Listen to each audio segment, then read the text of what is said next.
A gente tem aí 3 perfis que são perfis clássicos, né, de liderança. Você tem aí o autocrático, você tem o democrático, você tem o liberal. Obviamente, o democrático é aquele que consegue liderar aí ouvindo muito, aprendendo e direcionando. A autocracia, ela é muito mais baseada, vamos dizer assim, numa herança cultural, histórica, não só do Brasil, mas do mundo, onde efetivamente eu faço, você tem que fazer e tem que ser assim, assim, assado. E você tem o liberal, que obviamente ele, como é que eu vou dizer, ele tá ali no meio desses dois, mas ele é muito mais voltado para um liberalismo. Se você perguntar assim, Camila, qual que funciona? O que funciona, sem dúvida nenhuma, é aquilo que o seu estilo de liderança, assim, o autocrático, ele não é, hoje já não é, né? Por isso que hoje você já não fala mais na figura do chefe, você fala na figura do líder. Eu, há 10 anos atrás, eu tenho negócio na área de alimentação, né? Então, nos meus restaurantes, eu nunca mais chamei as minhas colaboradoras, nem de empregadas, e as gerentes muito menos gerentes, né? Então é líder, sempre foi líder. Líder é a figura do líder. A liderança, ela é... Ninguém se autodenomina um líder. A liderança, as pessoas te colocam na liderança. Então, se você pega os grandes líderes do mundo, são pessoas que trabalharam, mas que, obviamente, as pessoas colocaram, as pessoas reconheceram. Porque se a pessoa não reconhece, fala, não, eu sou isso, eu sou aquilo, ele é um líder autocrático. Né? E sim, o líder autocrático ainda existe bastante hoje. O líder só é líder quando ele forma novos líderes. Então isso para mim é muito claro. Uma dica que eu sempre dou é que as pessoas, quando elas veem um líder e é um líder muito forte, o líder chama a responsabilidade para ele, isso por um lado é muito bom, mas ao mesmo tempo as pessoas se acostumam. Então, em algumas mesas minhas de escritório, eu tenho uma plaquinha que se fala, qual a sua solução? Porque senão a pessoa olha para você, ela acha que você vai resolver todos os problemas dela. Mas o bom líder, ele já vem com a solução. Para mim, liderança, ela tem que ser focada, driveada, assim, em solução. Porque, assim, o problema faz parte do processo de ter um negócio. Não tem, as variáveis vão acontecer o tempo inteiro. Ah, poxa, o cliente é assim. Não é? Sabe aquela coisa que a gente fica, igual a relação humana? Ah, fulano tem... Não, desculpa. Se adapta a isso. Porque quanto mais você cria aquele desgaste, o fulano é isso, o fulano é aquilo, mas você acaba perdendo situações, perdendo venda, você acaba passando uma mensagem errada de liderança para a sua equipe, tá? Eu não estou aqui dizendo assim, olha, não, é tudo muito maravilhoso. Não, porque muitas vezes você está lá envolvido em todos os processos do dia a dia com um monte de coisa para fazer. Mas o bom líder, ele consegue reconhecer um momento que a sua equipe precisa de um direcionamento. O bom líder, ele sabe que falhar, assim, não vou dizer falhar humano, é claro que eu não vou ficar falando, olha, não, é muito... A gente se ressente com a falha, a gente sabe que muitas vezes, principalmente a gente que está liderando e que passou por todos os processos, a gente não tem todas as respostas. Eu acho que o bom líder sabe que ele precisa desaprender para aprender.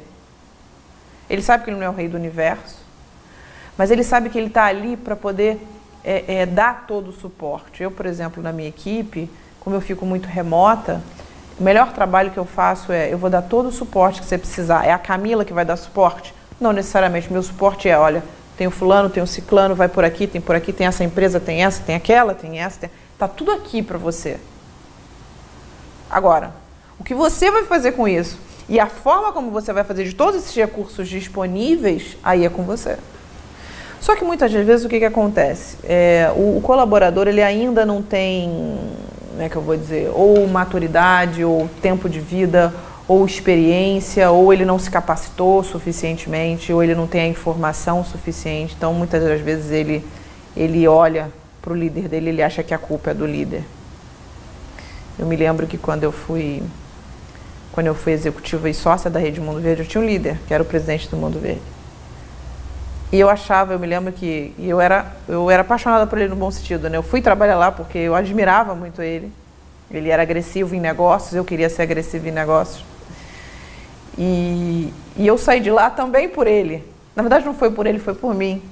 Mas eu me lembro de uma fala minha que depois eu aprendi, óbvio, eu virei para ele: você não me capacitou. Ele não tinha obrigação de me capacitar. Ele não tinha nenhuma, ele poderia fazer, mas ele não tinha.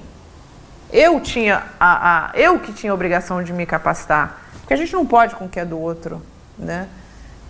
Então, sem dúvida nenhuma, quando você pega um líder, e aí, assim, são vários estilos de liderança, assim, esses estilos de liderança, eles não necessariamente, um momento você pode ter um, outro momento você pode ter outro momento você pode ter outro. Então, por exemplo, às vezes tem situação que você precisa ser muito energético, muito enfático, tem que ser assim, assim, assim, assim, assado. Porque se você abre demais e você é muito liberal, o que acontece? As coisas elas ficam muito difusas. E quando fica muito difuso, o foco se perde.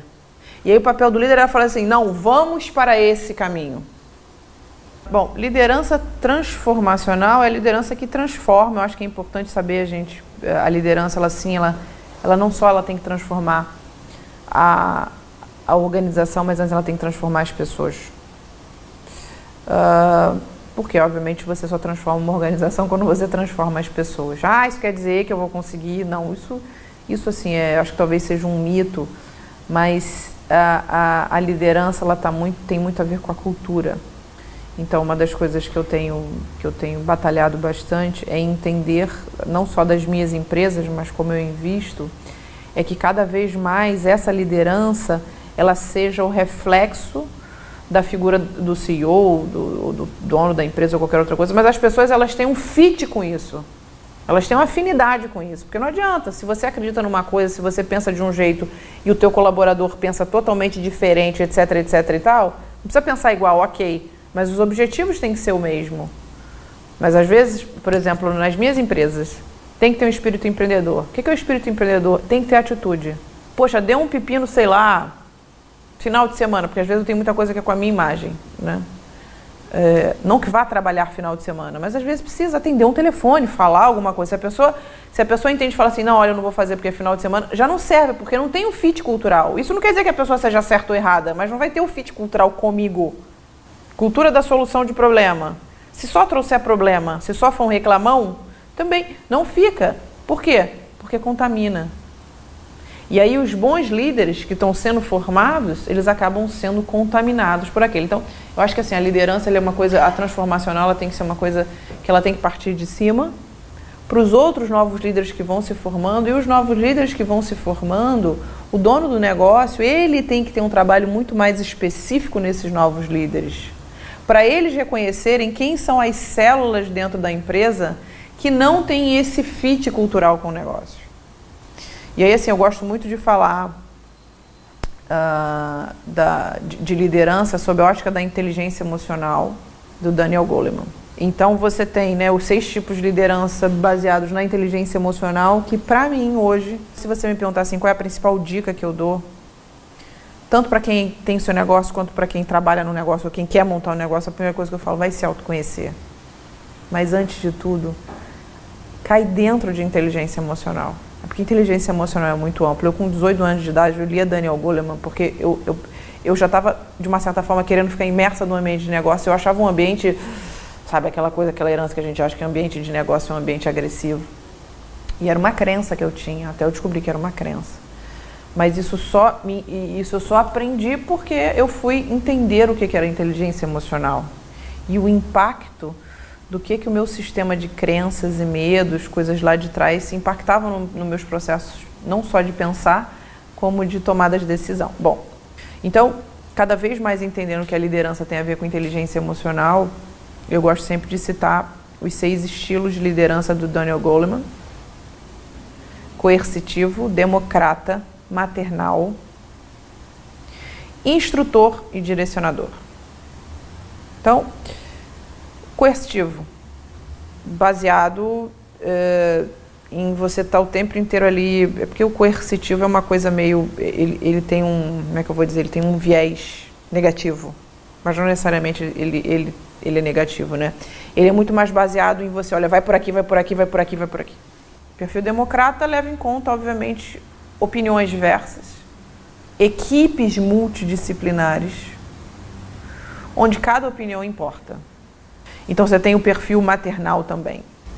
Eu vou contar uma coisa que é muito interessante, né? Eu comecei a empreender por estímulo da minha mãe, que é uma empreendedora por necessidade, ou seja, abrir um negócio precisava sobreviver, né? Não por oportunidade, né?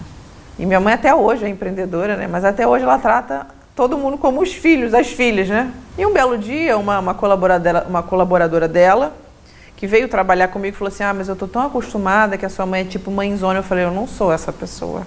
Mas eu não tinha entendido que era o principal, porque talvez eu teria que ter um olhar um pouco mais, vamos dizer assim, gentil e delicado. E eu estava muito, na época, muito focadona, faz isso, faz aquilo, aquela coisa toda. Depois disso, você tem aí o perfil visionário. O perfil visionário, ele se complementa, assim, nenhum é excludente do outro, tá? Às vezes você pode estar com mais um, você pode estar com outro, isso é tudo baseado na tua inteligência emocional. O perfil visionário é aquele que, obviamente, ele define a visão, define os objetivos e deixa isso de forma muito clara. Perfil instrutor define direcionamento. O instrutor é o professor. Direcionou, as metas são essas, os objetivos são esses, como é que a gente vai conseguir? É o coach, é o professor. Como é que eu te instruo para você chegar até aqui? E por fim, o perfil direcionador. O perfil direcionador é aquele que ele olha, observa e ele define o que cada um da equipe tem de melhor para poder pegar isso e direcionar. Se você tem uma boa pessoa com um bom currículo, uma boa experiência, e ela está ali querendo trabalhar, ou enfim, ou está disponível, eu contrato, eu não sei nem para onde ela vai, porque eu sei que ela vai ser boa em alguma área.